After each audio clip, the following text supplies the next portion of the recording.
Branding 101. School's in, and Mr. Townend joins us. Ryan from William Joseph Communications. Thank you very much for making it in today. What's a brand?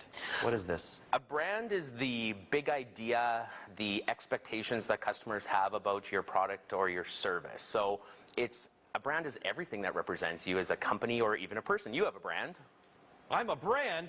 What? So tell me a little bit about how I can improve this, or how do I build this? Right. Well, when you look at building a brand, and especially at William Joseph at our agency, what we do is we work with clients on really helping craft your story. And we're going to take you through some points today. But the whole idea behind this is to clearly articulate what you do and how you maybe differentiate yourself from your competitors. Okay. So what are the steps you would take to do that? Right, okay, so let's take. Step number one is that we have to know your audience. So it's really, really important to understand who you're targeting so that we can relate to them and that they would see you as a credible resource or a company or service that they would want to purchase from. Okay, and recently a survey was released with one of the most trusted brands in Canada. Those ones are doing a pretty good job for themselves, like Tim Hortons. Absolutely. I think the one thing with credible brands is that they understand what motivates their customers. And they know how to properly project their story. And what comes next? Okay, let's turn to step number two.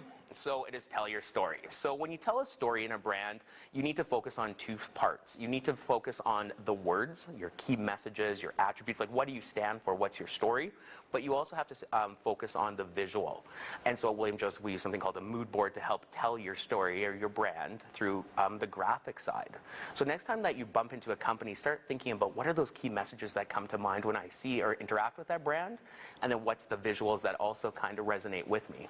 Okay. So running back to Tim Hortons, the brown coloring is a comfortable thing. Tim Hortons is about comfort. Am I kind of on the mark? You're kind of on the mark. I'm learning. What What comes next?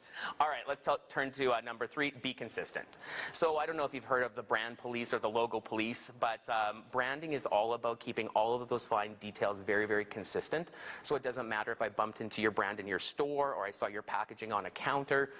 You want to make sure that all of the parts that compose or create your brand sing from the same song sheet. Okay, that makes a good amount of sense. And after that? Okay, number four. What you really want to make sure is that your employees embrace your brand. So it's one thing to create a brand, but you need your employees to be brand ambassadors. You want them to carry your story forward, so you have to understand that you have to make sure they understand what you stand for. So if you put something good out, your employees will want to follow you. Exactly, right? So your employees are the people that kind of activate your brand. Fair enough. And then the fifth and final step for a brand. Okay, so what you want to do is you want to have your customers become brand ambassadors as well, so that you want them to become fans. You want them to join your kind of organization on behalf of like a loyalty perspective. You want them to support it. You want them to share it. Social media is big, right? So if you love a company, you're more likely to share their stories and their information. And you brought a good example of some brand contrasts when it comes to air travel. Right, so you think about flying. Flying is flying. It's really pretty much the same no matter what airline you use. But here's a great example between WestJet and Air Canada. So if you think of WestJet, words like, oh, it's really fun, and they're always telling jokes on the plane. It's a little bit more lighthearted and comfortable. And the ads that we had on the screen, what they're really showing is a little bit more of that fun side and family side. Now you contrast that with Air Canada, they're just a little bit more buttoned up, I'd say. I think they're a little bit more polished, or not polished, but a little bit more sophisticated and a little less humorous per se, but they have a niche that they target to as well, right? So they target towards the business travelers. I didn't really think of those two things like that. William Joseph always teaching me all sorts of stuff. What's the best way to get in touch with the company? WilliamJoseph.com. That's the one, WilliamJoseph.com. Ryan, as always, thanks for joining us. Thank you.